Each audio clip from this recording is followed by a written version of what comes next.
C'est une année qui a servi de terrain d'essai, de déclencheur. La victoire de Donald Trump, la récidive, en novembre 2024, a fait l'effet d'une bombe. La démocratie américaine a pris une claque, tout comme le reste du monde. La communauté internationale a compris qu'elle ne pouvait plus s'enfermer dans des alliances qu'on croyait inébranlables. En un an, Donald Trump a réussi à s'imposer durablement sur la scène intérieure. Dodge, ICE, MAGA, shutdown, tant de défis auxquels est confrontée l'Amérique aujourd'hui. Alors, que s'est-il passé pour qu'une seule année de la présidence MAGA ait paru durer 10 ans? Comment expliquer le retour brutal des vieilles ambitions américaines et de la doctrine Monroe dans une forme extrême? Comment interpréter les menaces contre le droit international, la souveraineté des territoires et plus largement l'intégrité de nos démocraties? Et y a-t-il encore un espoir? Vous l'aurez compris, aujourd'hui dans Enquête Inter, on va se plonger au cœur du pays de l'oncle Sam en 2026 pour tenter d'y voir un peu plus clair. Let's go!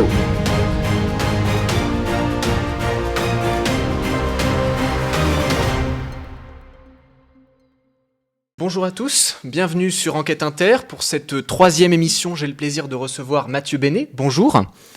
Bonjour. Mathieu Benet, vous êtes enseignant à l'ESJ Lille en anglais des médias et en cours magistral de littérature et journalisme. Vous enseignez par ailleurs à l'ENN et l'Institut catholique de Lille. Ouais. Et vous vous intéressez tout particulièrement à l'actualité américaine, à l'extrême droite, au régime autoritaire, leurs conditions d'émergence et leur langage, notamment en ligne. Justement, c'est le sujet de notre émission aujourd'hui. On va revenir sur les différentes relations qu'entretient le président américain, que ce soit avec les médias, la justice, les démocrates. On abordera les grands dossiers internationaux qui ont marqué l'actualité de ce deuxième mandat, mais aussi les questions de politique intérieure. Et bien sûr, on tentera de s'interroger si des espoirs sont possibles en 2026. Mais avant de rentrer dans le vif du sujet, Mathieu Benet, si vous aviez un mot pour qualifier cette première année de la présidence Trump, lequel vous choisiriez? Alors c'est un terme qui est peut-être un petit peu galvaudé maintenant, mais fascisme, je pense qu'on y est. Fascisme de la même définition par rapport aux autres pays et aux autres régimes qui ont été fascistes avant, ou un fascisme différent Ouais, j'ai lu un très bon article de The Atlantic récemment, où The Atlantic est plutôt positionné dans, on va dire, le centre-gauche, centre-droit nébuleux un peu institutionnel américain, où le journaliste se posait cette question-là. C'est une accusation qui est très souvent lancée, elle est un peu galvaudée, notamment parce que même les historiens ont beaucoup de mal à mettre exactement le doigt sur ce qu'est exactement le fascisme. Si on parle du fascisme italien, il est très différent du fascisme chilien, par exemple, qui est très différent du fascisme allemand, mais il va dérouler dans cet article-là toute une justification de pourquoi il utilise ces termes, notamment sur la politique extérieure extrêmement brutale, sur la définition des ennemis de l'intérieur, sur la militarisation de la police à des fins personnelles, et la personnalisation du pouvoir très concentrée sur Trump. Je pense que c'est un terme, en effet, des fois il faut appeler un chat, et là on y est. Donc le 20 janvier 2025, Donald Trump débarque à la Maison-Blanche, après le mandat du démocrate Joe Biden, ancien vice-président de Barack Obama, c'est quand même nécessaire de le rappeler. Il annonce déjà la couleur, il se montre plus dur, il expose sa doctrine, celle du MAGA. On en reparlera, il dit vouloir s'inscrire dans la continuité extrême de Reagan, pour rendre la gloire perdue aux États-Unis. Et ça fait donc maintenant plus d'un an qu'il est revenu, on ne peut pas dire que son arrivée est passée inaperçue. Si on fait une rétrospection, en quoi ce deuxième mandat est-il radicalement différent du précédent? Qu'est-ce que Trump a démontré de plus par rapport à 2018? Je pense que par rapport à son mandat en 2016, il y a quelque chose qui est très clair, c'est que là, il avait derrière lui des gens qui pensaient qu'il pouvait gagner avec des politiques qui étaient prêtes à être lancées.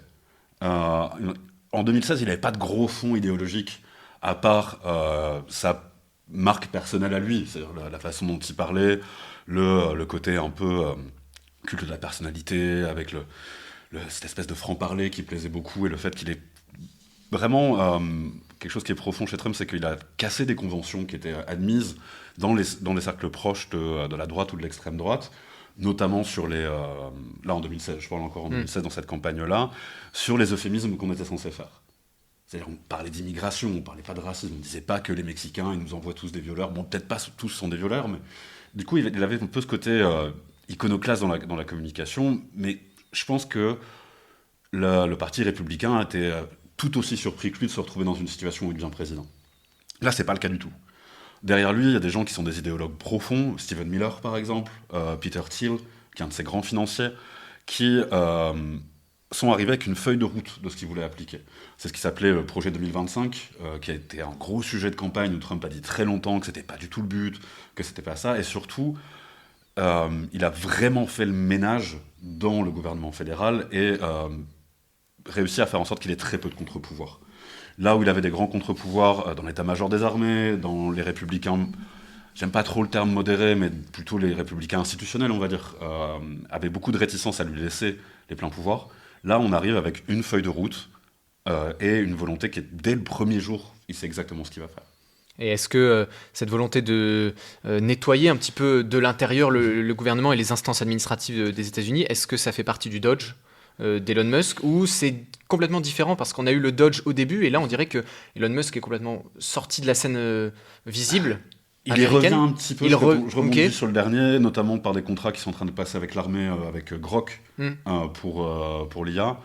Le Dodge, je pense que c'est quelque chose de différent. On en reparlera très certainement ensuite sur le style Trump, qui considère à peu près toutes les relations comme étant transactionnelles.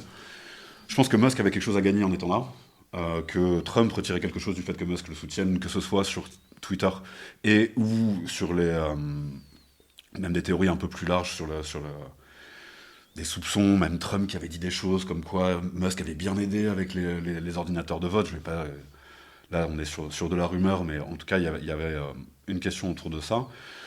Je pense que le Doge est plus un cadeau à Musk qu'autre chose. C'était quelque chose qui permettait de dire « Oh là là, le gouvernement ne marche pas ». On voit des parallèles avec ce que fait Milley aussi dans la communication. Je pense pas. Je pense que le Doge n'a pas été très important. Une sorte de place qu'il lui a donnée. Ouais, ça n'a pas été très important dans la définition de sa politique.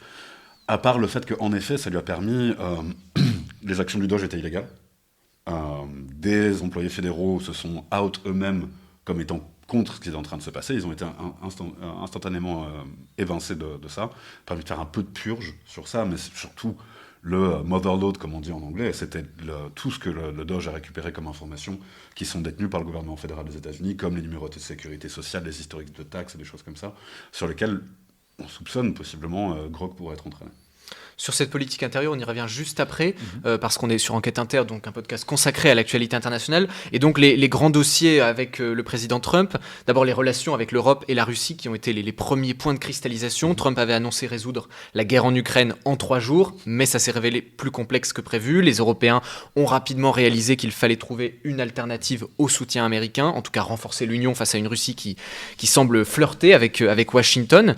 Et on se souvient de la gifle monumentale qu'a pris Zelensky dans le bureau ovale. Aujourd'hui, en 2026, la guerre sur le front ukrainien, elle n'est pas terminée, elle continue même encore.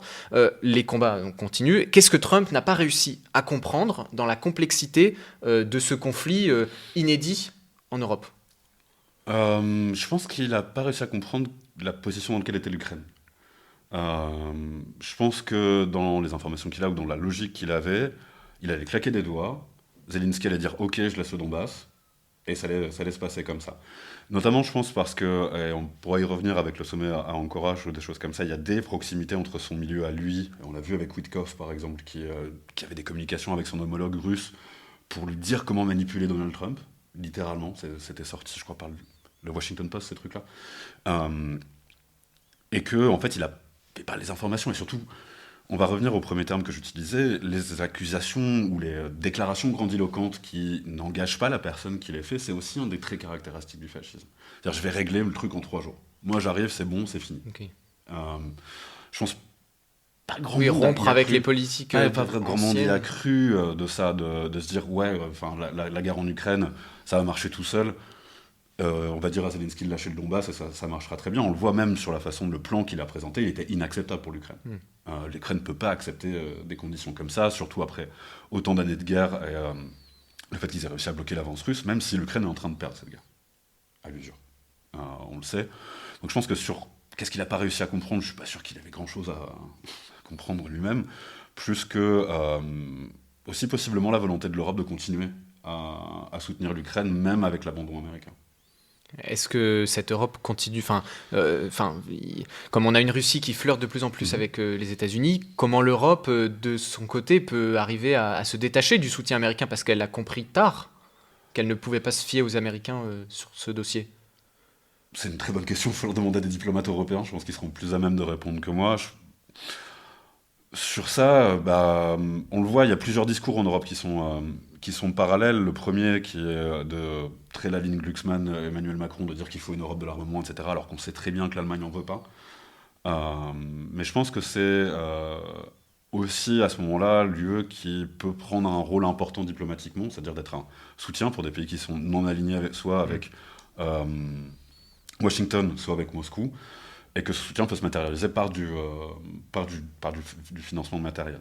Après, malgré tout, l'armée et les armées européennes sont extrêmement dépendantes aux États-Unis. Beaucoup d'entre elles sont armées par les États-Unis, avec notamment le scandale des F-35 qu'on sait que Washington peut désactiver à distance. Ce qui change aussi une donne quand on a un président qui est aussi hostile à la Maison-Blanche. Je pense que sur ça, c'est comprendre que tant qu'il y aura des personnes issues de ce milieu-là, du milieu MAGA, je veux dire, Washington n'est pas un interlocuteur fiable, et pas un interlocuteur qui est allié. Et du côté de la Russie, on voit qu'il flirte beaucoup avec la Russie, avec le sommet d'Anchorage en août 2025. Est-ce que ça a inscrit ce sommet, est-ce qu'il a inscrit dans le marbre un rapprochement entre les États-Unis et la Russie contre l'Europe? Est-ce qu'il a vraiment inscrit dans le marbre ou c'était une tactique de Trump sur le moment parce qu'il se rend compte finalement qu'aujourd'hui, il est moins en accord avec ce que mène Poutine? Moins en accord en tout cas peut-être qu'Anchorage. Sur ça, il y a deux grandes trajectoires. La première, c'est que Trump adore les régimes autoritaires. C'est quelque chose qui est très prévalent dans tout ce qu'il a fait depuis 2016. On voit même John Bolton, son ancien conseiller à la Maison-Blanche, qui disait il va serrer la main à Xi Jinping, il va serrer la main en Corée du Nord, et il les trouve incroyables, alors qu'il oublie ses alliés historiques. Le rapprochement, il est pareil, on nage dans des trucs avec de la désinformation, de la contre-information, des choses comme ça qui sont assez fortes. Je pense moi, j'aimerais beaucoup pouvoir lire le rapport qu'avait fait Mueller en 2018 sur les liens, le financement de la campagne de Trump par la Russie. On voit qu'il a dans son équipe des gens qui sont très proches de la Russie. Tulsi Gabbard, par exemple, qui est la directrice de la CIA et de la NSA. Et aussi, on a vu avec Witkoff des choses qui sont très très suspectes, on va dire, sur les liens qui sont entretenus entre Poutine et l'entourage, au moins de Trump, sinon Trump. Sachant qu'il a aussi été très fortement suspecté d'avoir fait beaucoup de blanchiment d'argent pour la mafia russe à New York.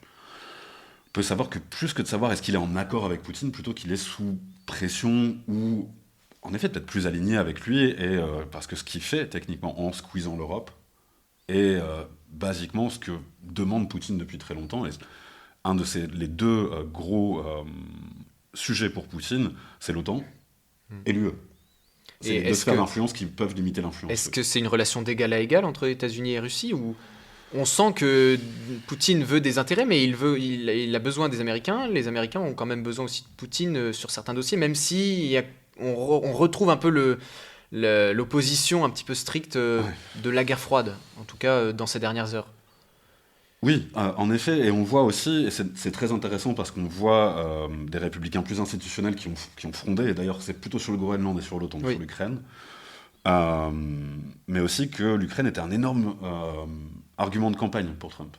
Le fait de cette aide qui était donnée aux Ukrainiens aussi loin des États-Unis, etc., c'était un gros argument de campagne, il a fait énormément de campagne dessus, et quelque part, là, il délivre aussi une promesse de campagne. Mais du coup, je pense que sur ça, c'est difficile de savoir à quel point ils sont égal à égal, notamment quels sont les leviers de pression et où est-ce que Trump se positionne. Même si un des trucs que Trump a vraiment changé sur la politique, c'est-à-dire qu'il fait de la politique et des choses qui existaient dans l'impérialisme américain au précédent, on en reviendra quand on parlera du Venezuela, il le fait en direct. Oui. Il en parle. C'est très bizarre. Il le théâtralise un petit peu. Surtout, c'est des trucs qui normalement se passent dans un box sécurisé entre deux envoyés spéciaux qui ont des communications hyper sécurisées. C'est pas un truc où ils sont sur une chaîne Signal en train de s'envoyer, tiens, si on allait bombarder l'Iran, quoi. Ça, c'est très nouveau aussi dans la façon dont il le fait. Et est-ce qu'ils sont d'égal à égal ? La Russie, elle n'arrive quand même pas à gagner en Ukraine depuis un moment. La guerre de Poutine, elle n'est pas super populaire en Russie. Il y a quand même des centaines de milliers de jeunes Russes qui sont morts là-bas. Qui se mobilisent toujours pour demander l'arrêt de la guerre, parce que ça engrange l'économie russe en perdition. Tout est dedans, en effet. Et du coup, il y a un jeu entre les deux, je pense. Notamment parce que, à cause de cette vieille garde républicaine aussi, et parce que, malgré tout, on sort les États-Unis, l'anticommunisme, c'est un des fuels de cette nation. La Russie, on ne la voit pas vraiment comme un pays allié aux États-Unis. Oui. voilà, on peut trouver que Poutine, il est la classe quand il est debout, torse nu sur un ours, en train de se baigner, mais on va pas être super fan non plus de ça. Il y a des discours de Poutine qui passent très bien auprès des supporters de Trump, notamment les discours anti-progressistes.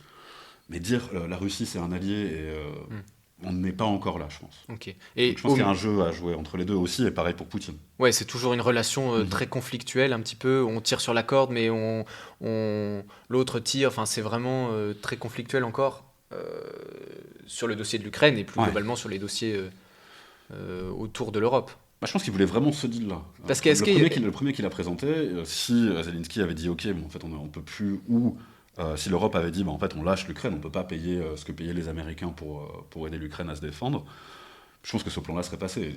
Poutine aurait gagné sa guerre, Trump aurait gagné son prix Nobel de la paix, et voilà. Parce qu'au milieu, il y a l'Europe, et elle est prise en étau, mais l'Europe, elle est aussi caractérisée par des dirigeants qui sont affiliés à Trump, Viktor Orban en Hongrie, Giorgia Meloni en Italie, mais dans une moindre mesure. Pour Trump, quelle est sa vision de l'Europe ? Est-ce qu'il considère comme des nations encore qui ont un poids, ou comme des vassaux un petit peu, qui peut jouer comme ça ? Parce que c'est très difficile à analyser la position de l'Europe vis-à-vis de Trump. En même temps, la position de l'Europe vis-à-vis de Trump, elle n'existe pas, elle n'est pas une. Ça, c'est quelque chose qui est très fort aussi qui est très présent dans la démocratie, diplomatie européenne, c'est qu'elle ne parle pas d'une seule voix. Et même quand elle essaie de parler d'une seule voix, elle se fait critiquer derrière. Est-ce que c'est une mauvaise chose ou pas ? Je ne vais pas débattre de l'Union européenne maintenant. Mais en tout cas, elle a du mal à parler d'une seule voix. Et on le voit dès qu'elle le fait, et qu'elle a des propos qui sont plutôt pas dans le sens de la Russie. Orban, il vrille. Là, il a encore dit des trucs aujourd'hui ou hier, où il a dit que globalement l'Ukraine et l'UE avaient déclaré la guerre à la Hongrie. Okay. Pas oublier qu'Orban, il a une élection en avril, qu'il a essayé de faire disqualifier son opposant, mais ça marche pas parce qu'il est au Parlement européen et du coup il a l'immunité parlementaire. Et, à mon avis, il y a un peu les pépettes aussi, Orban. Les politiques sont pas très populaires en ce moment. Oui, le soutien de Trump, il est que épisodique, enfin il est ponctuel, c'est sur le moment, il va saisir l'occasion. Quand Orban va disparaître un petit peu de la scène en Europe, Trump va complètement lâcher la Hongrie, on peut s'imaginer ça. Totalement. Et que s'il n'y a pas un gouvernement anti-européen en Hongrie, il ne sera plus du tout intéressé par la Hongrie. Ce qui l'intéresse là, c'est plutôt de faire baisser le niveau de pression capable de la diplomatie européenne. Malgré tout, on a beau s'auto-flageller sur l'Europe en permanence, on dit « Oh là là, on est un nain diplomatique, etc. » Enfin, c'est quand même, ça a un poids, la diplomatie européenne. Alors ça manque de tranchants sans une armée. Pareil, moi je ne souhaite pas forcément qu'il y ait une armée européenne, on peut discuter des heures de ça, mais ça manque de tranchants sans une armée, des capacités de projection, surtout avec autant d'armées en Europe qui sont armées par les États-Unis. Mais on doit, il y a des envies de pression sur la capacité de l'Europe à être puissante. Et on doit conjuguer avec cette dépendance américaine des armes, parce que c'est le défi aujourd'hui. Comment on va réagir en devenant indépendant finalement en Europe vis-à-vis de Trump, parce qu'on voit clairement que Trump, à tout moment, il peut dire non et stop, et il le dit déjà. Et J.D. Vance, le vice-président, l'avait déjà dit au discours de Munich. Oui. Il va falloir arrêter d'acheter américain, quoi. La réponse est peut-être un peu brutale, mais il y a des armes en Europe qui sont créées et qui sont faites. Les avions ne sont pas au niveau de ce que font les États-Unis, mais il y a une question là-dessus. On reste sur l'économie. Selon une étude du média The Conversation, l'inflation américaine est à 2,7% du PIB, avec des hausses des prix dans l'électricité et le gaz, contrairement aux promesses de campagne. Les droits de douane infligés à de nombreux pays n'ont pas encore produit d'effets significatifs sur les produits commerciaux. Les emplois dans le secteur manufacturier sont toujours en baisse. Une perte de 58 000 emplois en 2025, avec un taux de chômage de 9% dans le secteur pétro-gazier. Et puis surtout, un indice de confiance des consommateurs qui éclaire un petit peu tout ça. Il est passé de 74 en janvier 2025 à 53 en décembre 2025. Pour autant, Trump nie la réalité, en tout cas il l'amoindrit, il présente que les bonnes choses. Pourquoi il fait ça ? Tout son régime tient sur le fait qu'il dise tout le temps qu'il fait bien. Trump n'est jamais quelqu'un qui a dit « là on s'est trompé ». Il arrive sur un sujet, il dit « je vais tout régler », et si ça nous désintéresse, il le lâche. C'est globalement ce qui se passe sur à peu près tout. On va probablement reparler du Groenland après. Là, ça ne l'intéresse plus du tout, il n'en a plus parlé une seule fois. Il y a un mois, il en parlait toutes les heures où il pouvait en parler, il disait que c'était important d'avoir le Groenland, il n'en parle plus du tout. Aussi, revenir sur le terme que j'utilisais au début sur le fascisme, le fascisme ne peut pas se montrer faible. Et c'est toujours un peu la dualité des régimes autoritaires ou proto-fascistes qui sont autour de ça. C'est que, en même temps, ils doivent se montrer extrêmement forts, c'est-à-dire dire on peut tout régler, mais qu'en même temps, ils doivent avoir un ennemi qui les empêche de le régler. Et donc dessus, si on va le rechercher sur l'inflation, il va dire en fait c'est la faute de Biden. On récupère l'économie de Biden était terrible, ce qui en plus est faux. Probablement on reparlera un peu de la relation à la réalité de Trump ensuite. C'est complètement faux, mais il peut pas, en fait, il a fait campagne sur ça, il peut pas venir dire en fait le prix des œufs il a augmenté, désolé. Et surtout, pour les droits de douane dont on parlait, pour autant que qu'il l'a utilisé comme levier diplomatique, un peu comme un bully de cours d'école en disant arrête de te mettre des tartes, sinon je. Voilà. Les gens ça affecte l'économie américaine et les prix aux États-Unis parce que, tout simplement, Coca-Cola, c'est américain, mais on n'imagine pas une marque française venir aux États-Unis en disant maintenant faut payer 30% de droits de douane, pas mettre les 30% à la fin sur leurs produits et les rajouter sur leur marge. C'est sûr que c'est les consommateurs américains qui vont payer. Du coup, cette économie-là, elle ne fonctionne pas. Et en plus de ça, avec les trous qui ont été faits dans le secteur public et l'argent public avec Doge, je crois que c'est plus de 1000 milliards qui sont considérés comme étant perdus dès les premières semaines. L'économie ne va pas fonctionner. Elle fonctionne pour certaines personnes, mais avec un clientélisme qui est très très fort. Mais sur la communication, dire pourquoi il n'en parle pas, pourquoi on n'arrive pas à imposer ces sujets-là, ça fait depuis 2016 qu'on se pose la question. Mais il en est conscient. Et son électorat sont conscients de la réalité économique, où il faudra encore un peu plus d'années pour le voir. Je pense que lui, c'est difficile à dire. Vraiment, je pense qu'on a beaucoup ergoté, on a beaucoup débattu autour de Trump sur est-ce que c'est un génie, est-ce qu'il est vraiment malin, est-ce qu'il est complètement cramé, il sucre les fraises ou pas, et du coup il est incapable de comprendre même quoi que ce soit qui est en train de se passer. Je pense pas que ce débat-là soit super intéressant. Parce qu'il est conscient. Enfin, finalement, il est à la tête d'une grande puissance, donc la question n'est plus de se poser est-ce qu'il est fou. Est-ce qu'il sait ce qu'il fait, il le fait, voilà. Faut prendre sur les actes et faut voir ce qui est fait. Alors, pour son électorat, je pense qu'il y a une grosse partie de l'électorat qui est aussi entre les deux, qui en est très conscient. Qui sait, qui voit, en effet, il y a un président qui leur a dit vous avez vu, les œufs ils sont chers, ils sont encore plus chers maintenant, ils peuvent plus payer du gaz, ils peuvent plus payer des choses comme ça. Ils le voient et ces gens-là vont changer de vote. Mais c'est des gens qui ont voté démocrate, républicain, selon l'état de l'économie depuis un moment. Je pense que chez ses partisans, pas du tout. Vraiment, et c'est quelque chose, ils ont été entraînés depuis 10 ans là, à nier la réalité. On va revenir sur l'ICE après, mais juste regarder les commentaires des gens qui voient les deux personnes qui sont mortes et avec l'ICE, qui ont été assassinées par l'ICE, et qui disent elle était en train de lui rouler dessus. Ils voient la vidéo, littéralement la voiture est en train de tourner à côté de l'agent, et ils disent il lui roule dessus. Vraiment, il y a une weaponization, c'est un beau terme en anglais, je trouve que c'est le fait d'armer, d'utiliser comme arme la vérité qui est extrêmement fort chez Trump. De toute façon, il n'a même plus besoin d'avoir un rapport à la réalité à ce moment-là.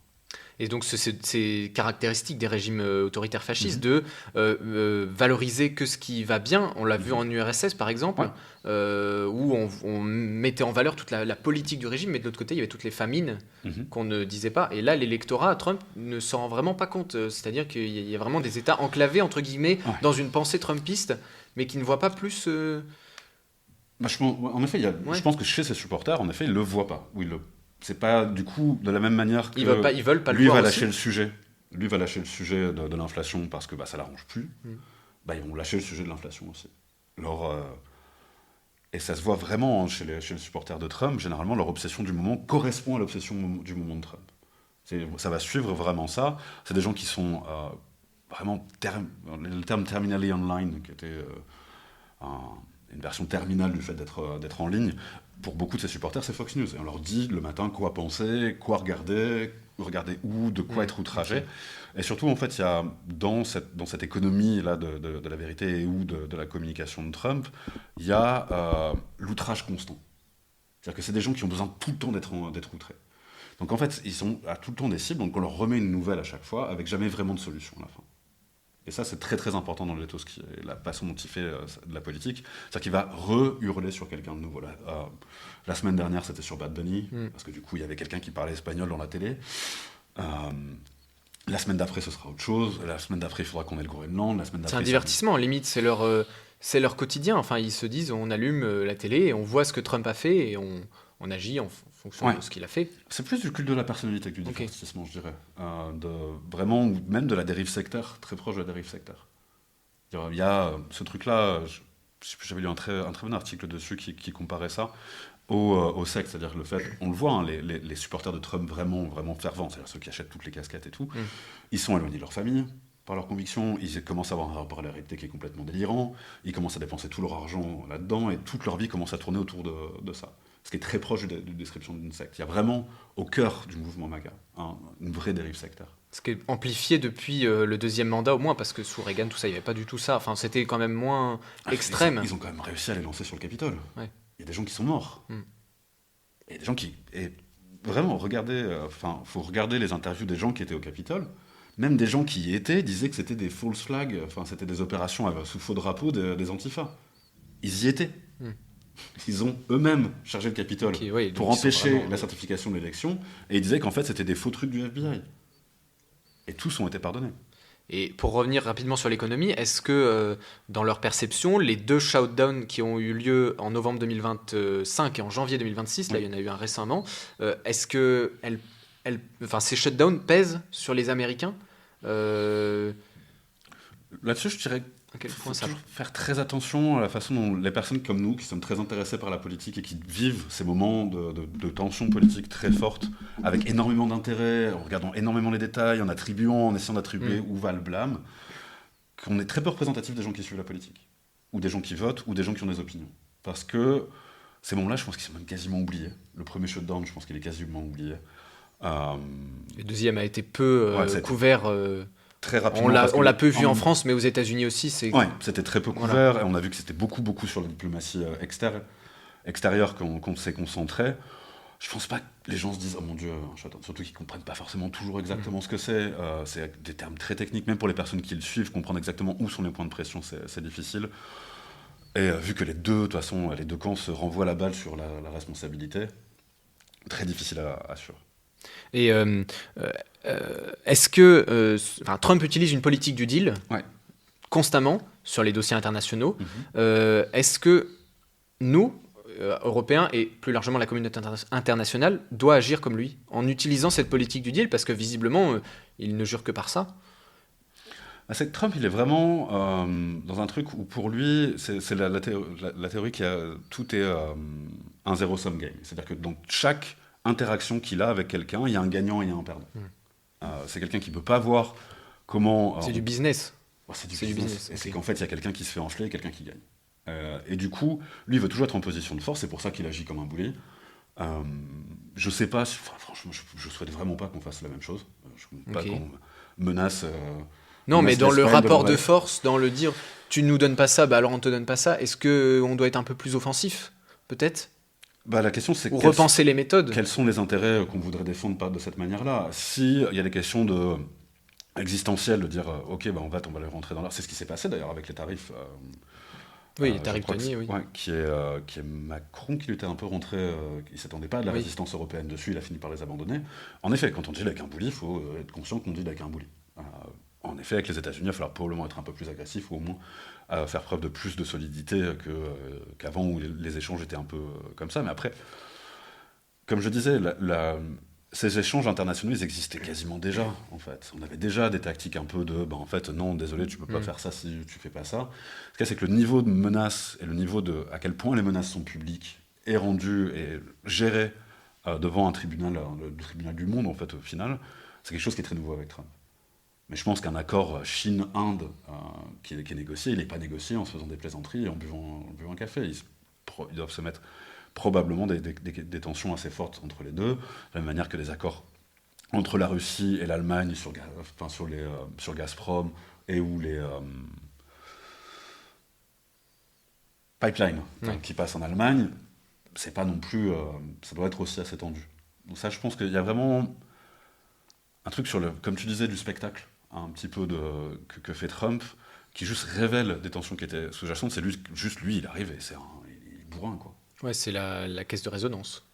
Il le montre, enfin, il l'affiche, quoi, clairement. Ouais, et c'est un style, en plus, dans la façon dont c'est exprimé, qui clash vraiment avec le côté institutionnel. Alors, on va rester sur ce style-là, on va prendre un peu de hauteur. Rapidement, on va aborder ensemble sa volonté d'annexer le Canada comme 51e État, la rebaptisation du golfe du Mexique en golfe d'Amérique, l'enlèvement du président vénézuélien Nicolás Maduro, les ingérences brutales au Nigeria, ou récemment les possibilités d'intervention en Iran pour destituer le régime des Mollahs. Quel point commun vous faites entre toutes ces actualités qui finalement semblent pas si différentes? Non, c'est qu'il y a une vraie retour clair et affiché de l'impérialisme américain. Euh, alors encore une fois, on va retrouver des trucs qui sont assez proches, notamment sur le Canada et sur le Mexique, les volontés de les annexer, d'avoir un espace de vie un peu plus grand, avec des doctrines comme celle du nazisme. Mais il y a, de la même manière, une volonté de montrer, plutôt que de passer par la diplomatie qui va être vue comme un truc un peu... voilà. Secondaire, barbant, ou en tout cas Ouais, traditionnel barbant, pas et très intéressant. trop formel, ouais. Et puis pas très fort, quoi. Ok. C'est Oui. pas un truc de bonhomme. C'est un rapport de force dire que nous, personnel, en fait. On est les États-Unis, Ok. on est fort, moi je suis Trump, je domine tout le monde. Ok. Voilà, c'est redire America First, on est les États-Unis, on est les plus forts, du coup on vous tape dessus. Sur le Canada, incompréhensible. Je comprends pas bien, surtout que, à mon avis, ils vont vraiment pas vouloir annexer le Canada comme 51e Ça a été État. dit au tout début, puis redit depuis Il un l'a petit redit moment, deux fois, mais très notamment subtil. quand Oui. surtout qu'il a fait perdre l'élection à quelqu'un qui était très proche de lui, qui était quasiment sûr de la gagner en faisant ça, au Canada.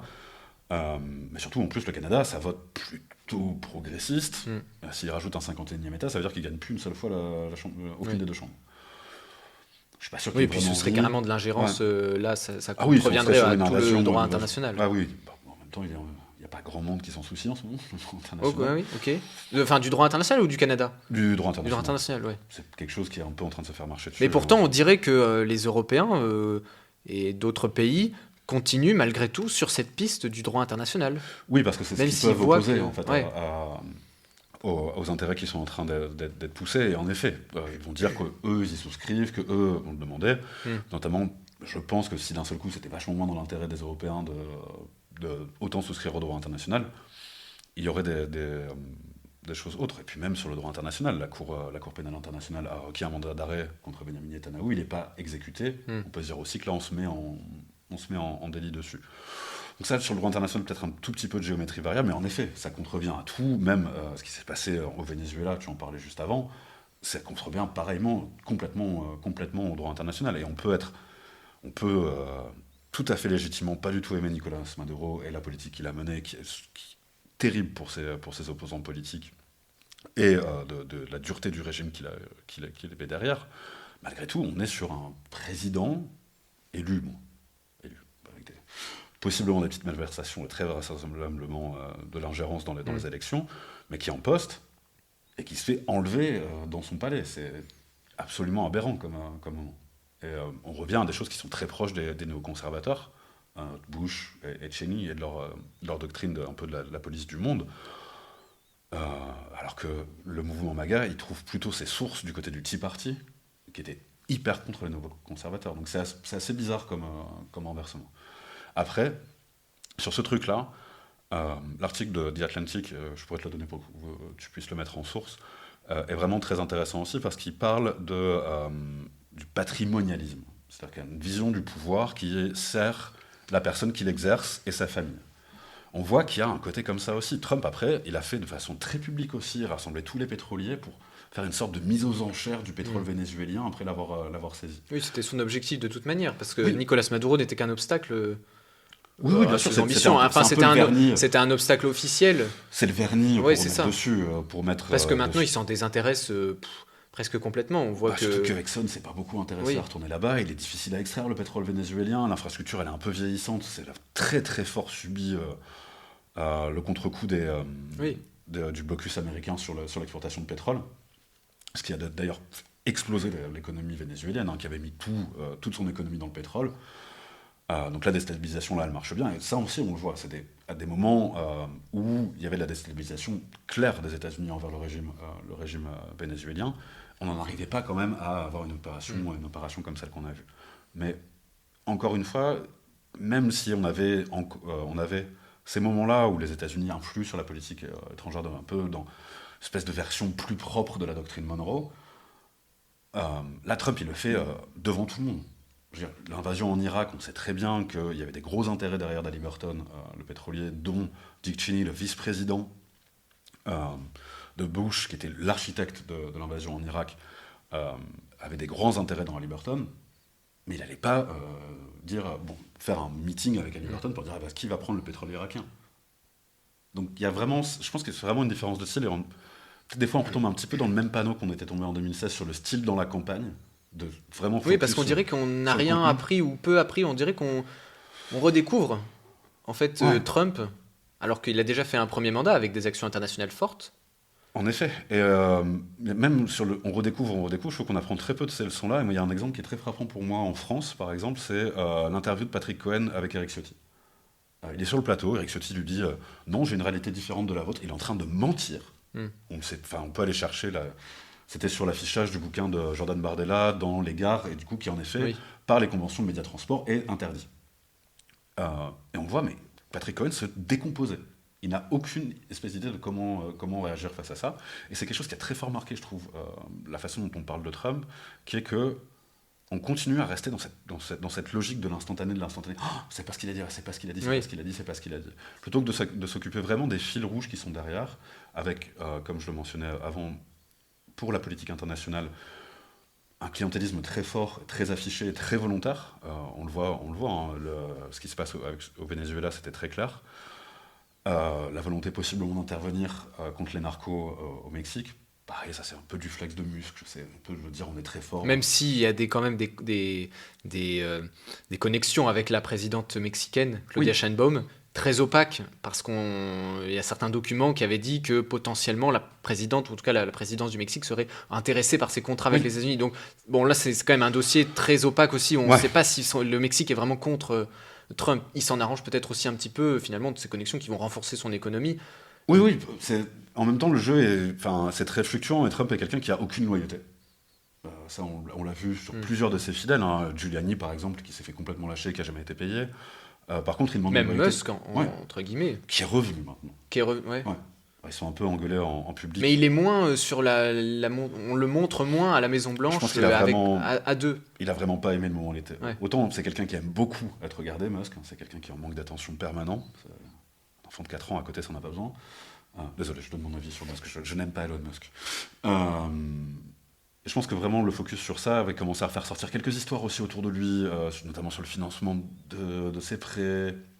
Il n'a pas trop aimé d'être autant dans la focale, notamment quand il était en train de faire Doge, donc je pense qu'il est content d'être un peu sur le côté, même s'il est toujours dans le groupe qui est autour.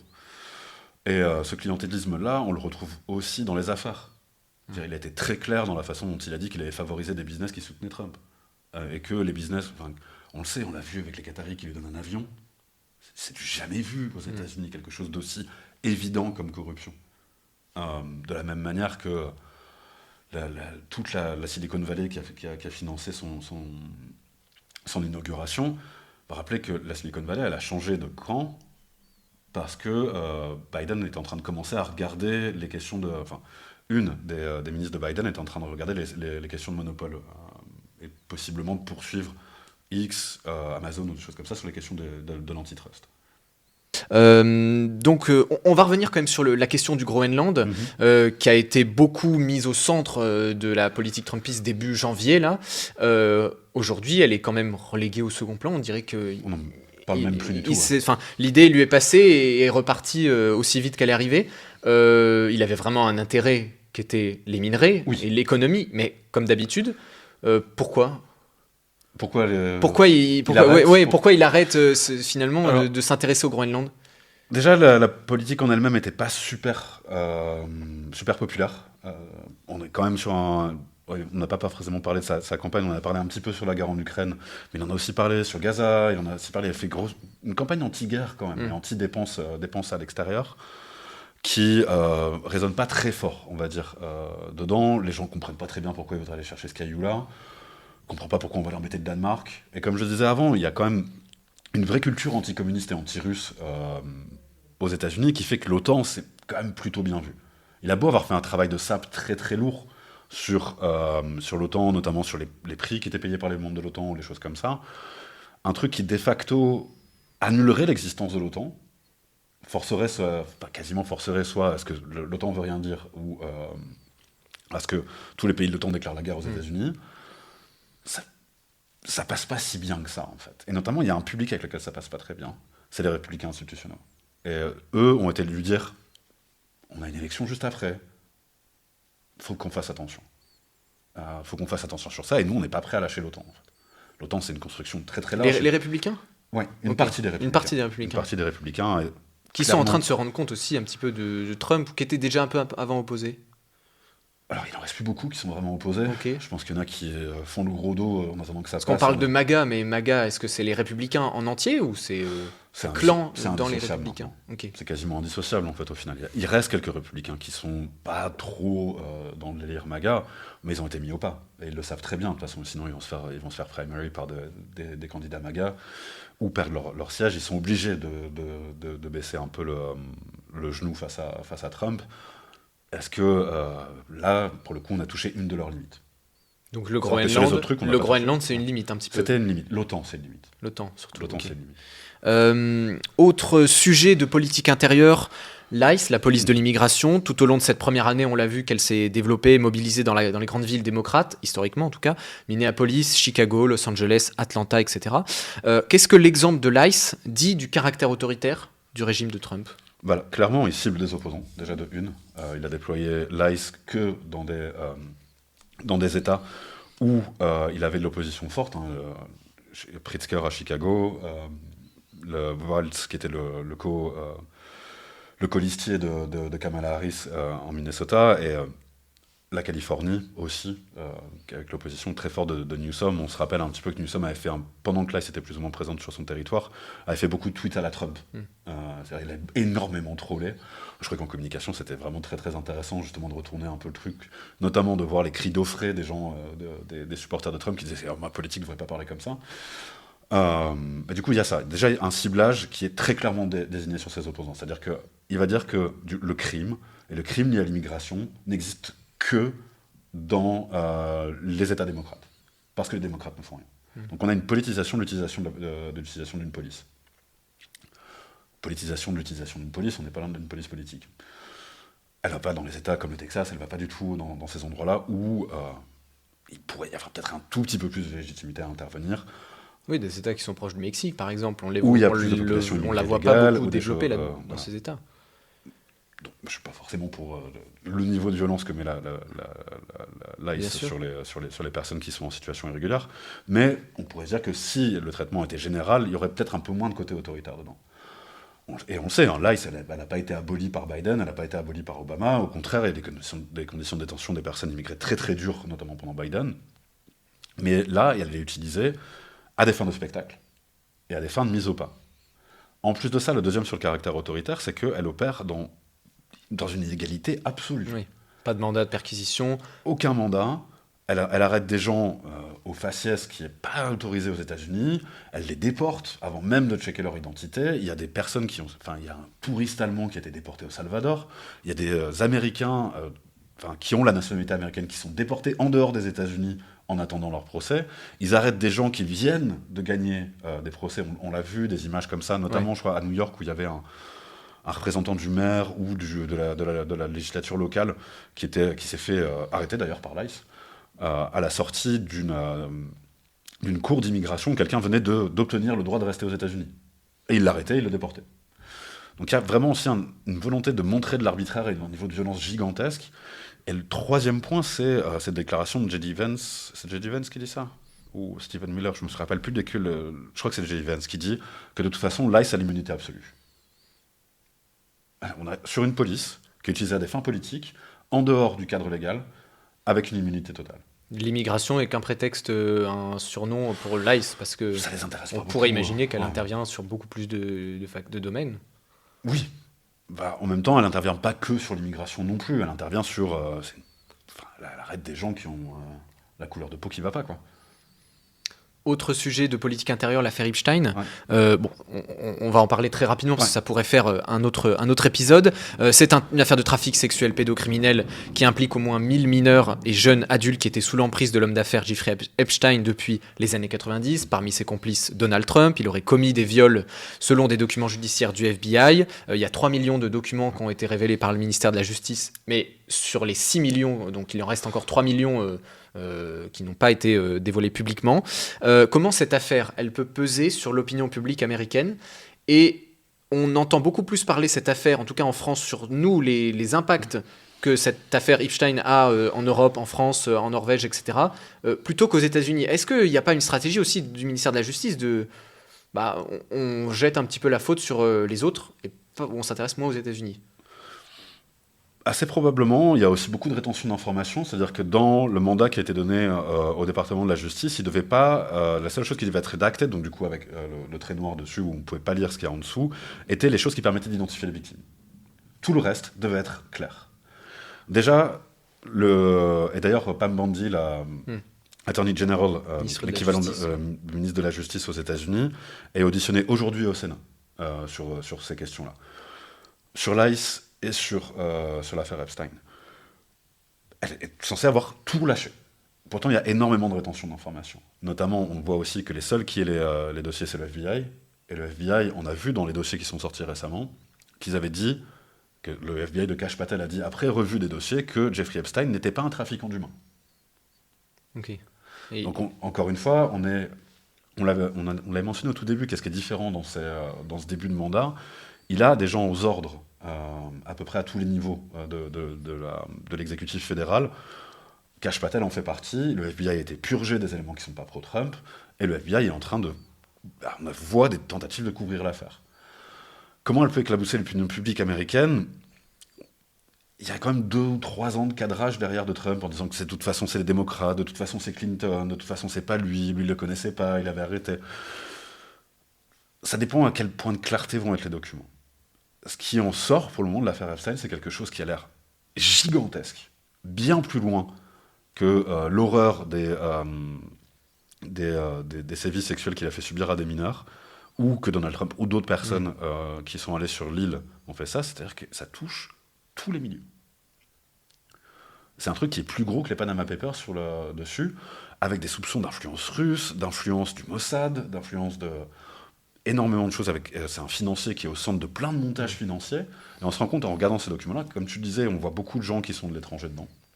Trump n'apparaît quasiment pas. Il a probablement été... Oui, on dirait qu'il apparaît peu, finalement, au vu des autres. Voilà. Ou est-ce qu'il est dans les documents qui ne sont pas révélés, ça se trouve? Possiblement, c'est difficile à dire. Surtout aussi, ce qui est dangereux avec l'affaire Epstein, c'est qu'avec une telle volonté, c'est-à-dire qu'on va toucher des gens très très puissants, qui vont chercher à se couvrir et qui ont des instruments, des informations qui sont très puissants aussi. Il va y avoir énormément de désinformation et de back and forth, et en effet, comme tu le disais juste avant, il y a une vraie volonté du ministère de la Justice de ne pas balancer les documents. Et ça peut peser sur l'opinion publique américaine? Assez probablement. Il faudra voir quelle est la couverture qui en est faite. Est-ce qu'il y a des suites judiciaires ou non? On va voir sur ça. Oui, en effet, ça peut peser sur la politique américaine, enfin sur l'opinion publique. Ce serait ultra choquant que ce soit pas le cas. Si on apprend que quelqu'un a violé des enfants, j'aimerais penser qu'il y a au moins une bonne partie des gens qui décident de plus y toucher. On reste sur l'opinion publique pour aborder les 2 derniers sujets, les médias. Mais avant ça, on va parler des démocrates, des contre-pouvoirs, en tout cas si on peut dire que ce sont des espoirs à l'avenir. Il y a un certain sursaut. En tout cas, le parti a remporté de nombreuses élections et a fait la une ces derniers mois. Zoran Mamdani à New York, Gavin Newsom en Californie, Abigail Spanberger en Virginie ou encore Mikey Sherrill dans le New Jersey. Est-ce que les démocrates ils peuvent réellement être puissants face au président américain? C'est une bonne question. Il y a des élections qui arrivent là, qui sont quand même sous très haute surveillance parce que Trump a parlé plusieurs fois de les annuler, de dire qu'il ne comprenait pas pourquoi on avait des élections. Les républicains sont en train de travailler très très dur pour refaire du redistricting pour garder des sièges. Et notamment, ce qui est intéressant, parce que Mamdani, New York, c'était démocrate très longtemps, pareil en Californie. On peut se dire que c'est des États qui sont plutôt acquis aux démocrates. Oui, et c'est ça. juste des c'est pas une surprise finalement des incarnations à New York, différentes des oui. démocrates qui gagnent. Par contre, ils commencent à perdre des sièges dans des bastions républicains. Il y a eu une élection anticipée dans la législature au Texas, où on a vu un flip de 25%, je crois, de voix, où un siège qui était historiquement depuis des années un siège républicain est passé démocrate. Ça, ce qui généralement, c'est des grosses sonnettes d'alarme pour une élection à venir. Quand on commence à perdre des sièges qui sont normalement acquis. C'est-à-dire qu'il y a vraiment quelque chose qui est en train de se passer. Il y a un sursaut. Un sursaut où il y a quelque chose qui est en train de changer. Et en Encore effet, plus après un an juste de pouvoir, c'est ça? Ah oui, puis il est extrêmement On populaire. pourrait se dire qu'après 2-3 ans, 4 ans, bon, ok, mais après un an au Ces pouvoir, politiques sont extrêmement impopulaires. Comme tu l'as dit juste avant, l'inflation continue. Il n'y a pas eu de changement pour les prix. Et on sait qu'il y a une grosse partie des votants américains qui votent selon l'économie. Si l'économie va bien, ils votent pour la personne qui est en place. Si l'économie va pas bien, ou étant perçue comme n'allant pas bien, ils votent pour changer de gouvernement, enfin changer d'orientation. Donc il y a une vraie peur des républicains de perdre ça. Sachant que pour les républicains, ça veut dire plusieurs choses de perdre des élections. C'est-à-dire que s'ils les perdent dans une landslide, ça peut vouloir dire que Trump est viré. Ça peut vouloir dire que on va commencer à nommer des juges qui vont bien vouloir aller chercher les gens de l'ICE et les Greg Bovino et les Kristi Noem pour aller leur demander des comptes. Et qu'on pourra faire voter ça dans un Sénat où ils pourraient gagner. Donc il y a des enjeux qui sont très très forts sur cette élection, qui, ils s'y trompent pas trop. Hein, donc il commence à y avoir des grosses pressions. On l'a vu à Minnesota notamment. Dans le Minnesota, où Kristi Noem a dit, encore une fois, a dit très clairement ce qu'elle pensait, comme quand Trump dit que de toute façon le Venezuela, on y allait pour le pétrole. Elle a dit, si le Minnesota nous donne toutes les informations de ses votants, on enlève l'ICE. Donc il y a une stratégie vraiment démocrate. Parce qu'on a aussi... Je parle là de contre-pouvoir. Des républicains qui veulent ça. Oui, des républicains. Qui veulent récupérer. Et il a même parlé de nationaliser les élections pour qu'elles soient plus sûres, parce qu'il n'a pas le contrôle dessus. Donc il y a un vrai... Dans les sources d'espoir, il y a un vrai...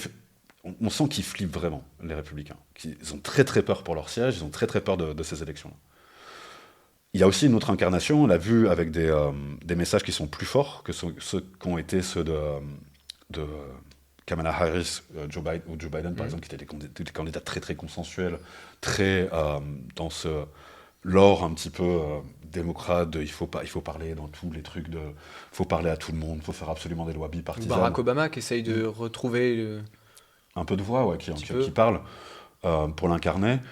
D'avoir des gens comme Zoran Mamdani qui sont moins dans les deux côtés doivent coopérer pour que quelque chose se passe, quand l'autre côté est en train de littéralement vous détruire, en fait, et de pas du tout vouloir... Oui, parce que Zoran Mamdani était bien reçu à la Maison-Blanche. Oui. Il s'en est même félicité, il était plutôt content. Donc on peut se poser des questions, parce qu'il y a beaucoup de médias aussi qui ont dit que c'était un possible contre-pouvoir à Trump. Personnellement, moi je reste quand même très prudent, parce que c'est, entre guillemets, que la mairie de New York. Oui. Et c'est un bastion socialiste, démocrate, depuis de longues dates, New York. Donc c'est pas forcément un contre-pouvoir puissant, en tout cas, je pense, face au président américain. L'État américain est moins centralisé. Ça, c'est déjà quelque chose qui est important. Notamment, c'est pour ça que des gouverneurs comme Pritzker ou Walz ont pu faire beaucoup de choses contre l'ICE, ou ont pu résister aussi fort qu'ils le font maintenant. Alors, en effet, le gouvernement fédéral passe au-dessus, et c'est pour ça qu'ils n'arrivent pas à se débarrasser de l'ICE dans le Minnesota. Mais on voit, Pritzker, il a réussi à faire en sorte que la présence de l'ICE en Illinois baisse vachement.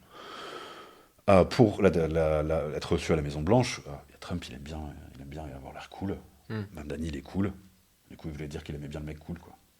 Et puis, c'est un truc que je conseillerais, ce ne sera pas forcément la conclusion aussi, c'est de regarder la dernière personne à qui Trump a parlé et de voir ce qu'il dit. Généralement, c'est assez proche de ce que la dernière personne a dit. Il est très très influençable. Et s'il pense qu'il a que quelque chose d'intelligent vient d'être dit, il pense que c'est lui qui l'a dit. J.D. Vance s'en arrange parce qu'il a cette parole facile et que Trump reprend en plus. Oui. Et Stephen Miller le fait aussi, qui est beaucoup plus influent que J.D. Vance. Et Peter Thiel s'en arrange très bien aussi. Et Peter Thiel, il est parti sur un truc sur la guerre, une guerre apocalyptique avec des anges et tout ça. Enfin, vraiment, on est sur des gens idéologiquement extrêmement marqués. À l'inverse, Trump, il est pas forcément influençable par les médias. Enfin, de moins en moins, on a une opinion publique américaine qui désavoue les médias, qui les disqualifie et vers les réseaux sociaux. Vous, comment vous qualifieriez cette relation ambiguë avec les journalistes et les médias et Trump, et comment ça a redéfini un petit peu la stratégie de la Maison-Blanche ? Il le fait comme il a toujours fait, en fait. Au final, il n'a pas changé beaucoup de stratégie avec les médias. Trump, il est juste plus violent parce que je pense qu'il est un peu moins en maîtrise, on va dire ça, pour être poli.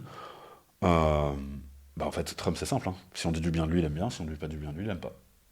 Voilà, mais c'est réglé. Si c'est bien, c'est vrai, et ils font du bon travail. Si c'est pas bien, c'est faux, ils font du mauvais travail. Et ils les virent, les médias, les Voilà, journalistes. on a vu les talk plus shows. d'ingérence, comme on l'a vu. Il y a Oui, c'est vraiment ça. plus de volonté, ils sont plus prêts à aller taper ça. On a des journalistes, le journaliste qui avait couvert la manifestation à l'église dans le Minnesota dont le pasteur était un agent d'ICE qui a été perquisitionné. Il y a eu des claires pressions sur CBS, sur l'attribution des réseaux. On peut se dire qu'il sait qu'il a un peu plus de pouvoir et qu'il est plus prêt. Alors en effet, il va demander d'être un peu plus aux ordres, et notamment sur cette relation-là, elle est pas dans le sens ambigu, je suis pas sûr, parce qu'en fait, il a toujours été très clair sur la relation qu'il avait aux médias. Si on dit du bien de moi, je suis content, et je trouve que vous êtes bien. Si vous dites pas du bien de moi, vous êtes nul. Cette Les base-là a réseaux jamais changé. sociaux, du coup, vont très bien dans son sens. Parce Oui, qu'il surtout les utilise que, comme il veut. Enfin, voilà. en fait, maintenant, il a autour de lui les personnes qui détiennent les réseaux sociaux. Zuckerberg, Musk, et tout ça ont très clairement dit qu'ils étaient du côté Trump, parce que, en fait, c'est un clientéliste. Et si on dit du bien de lui, il est content, et du coup, il vous donne des contrats. Est-ce qu'il y a un espoir en 2026 et à l'avenir aux États-Unis? Si les élections sont faites et se passent correctement, c'est-à-dire qu'on ne va pas avoir de l'ICE un peu partout à tous les bureaux de vote, ce qui a déjà été menacé. Et vraiment, moi, c'est un truc que je dis sur Trump, c'est en même temps, il faut le croire. C'est-à-dire quand il dit je veux que les élections, je veux pas, pourquoi on n'a pas d'élections, ça veut dire qu'il veut qu'il n'y ait pas d'élections et qu'il est en train d'essayer de le faire. Et il faut aussi pas le surestimer. C'est-à-dire qu'il est peut-être pas capable de réussir à faire en sorte qu'il n'y ait pas d'élections. Si les élections sont faites, je pense que c'est possible qu'on arrive à mobiliser, enfin que les démocrates arrivent à mobiliser assez pour afficher un vrai contre-pouvoir à Trump au Sénat enfin dans le Congrès en règle générale. C'est ici donc que s'achève notre émission. Merci à vous, Mathieu Bénet, pour tous vos précieux éclairages. Merci à tous, chers auditeurs et auditrices, de nous avoir suivis. Votre podcast est à retrouver sur YouTube, sur Spotify et sur Instagram. N'hésitez pas à vous abonner et à partager autour de vous. À bientôt pour le prochain numéro d'Enquête Inter.